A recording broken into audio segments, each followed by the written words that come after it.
அடியாறு புகழ்வதுவே என்றார் சங்கரலகாரத்த ஆசிரியர். ஆம், அந்த பெருமான் ஒன்றே போலே இருக்கின்ற பெருமானாக இங்கு அந்த சூரனோடு மாறுபட்டு அந்த சூரனை வதம் செய்கின்ற உருமாற்றம் செய்கின்ற ஞான சக்தியாய் இருக்கின்ற அந்த வேல் கொண்டு சூரனை வதம் செய்கின்ற அந்த காட்சிக்காக சூரனும் எதிர் நின்று ஆணவத்தோடு நிற்கிற காட்சியினை பார்க்கின்றோம். இந்த உலகத்தில் மனித குலம் தனக்கு மேலான ஒரு சக்தி இருக்கிறது என்று அதனிடத்திலே படிவது பெருக்கத்து வேண்டும் படிவு என்றாரே திருவள்ளுவர்.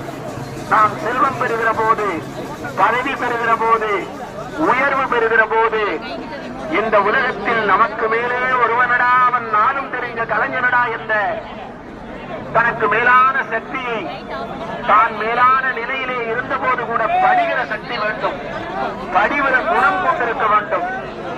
தன்னை விட செல்வத்தால், புகழால், கல்வியால், வாழ்க்கையினுடைய நிலைகளால் சற்று குறைந்தவர்களை குணம் கொண்டு மதிக்கிற மனித நேயம் வளர வேண்டும்.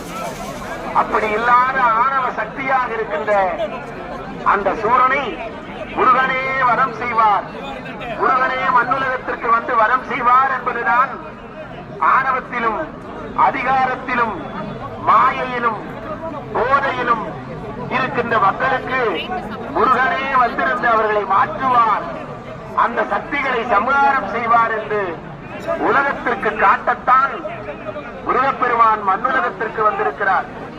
அந்த பெருமானை அடியார்களோடு இணைந்து, அடியார் கூட்டத்தோடு இணைந்து வழிபட வேண்டும் என்று நம்முடைய ராமலிங்க சுவாமிகள் சொல்லுவார்.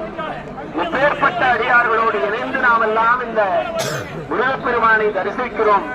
ஒருமையுடன் நினது திருவடி நினைக்கின்ற உத்தமதம் உறவு வேண்டும், உத்தமதம் உறவு வேண்டும். ஒன்று வைத்து புறமொன்று பேசுவார் உறவு கலவாமை வேண்டும்.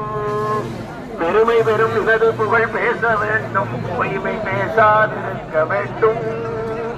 பெருநெறி பிடித்தொழுக வேண்டும், மதமான பேய் பிடியாதிருக்க வேண்டும். மதி வேண்டும், நின்கருணை விதி வேண்டும், நோயற்ற வாழ்வில் நான் வாழ வேண்டும்.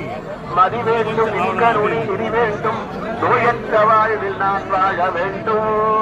கருமமிகு சென்னையில் கந்த ஓட்டத்துள் வடதலமோங்கு கந்த வேலே சண்முகத்துயமணி உண்முகச் செய்வமணி சண்முகத் தெய்வமணியே. அந்த பெருமானை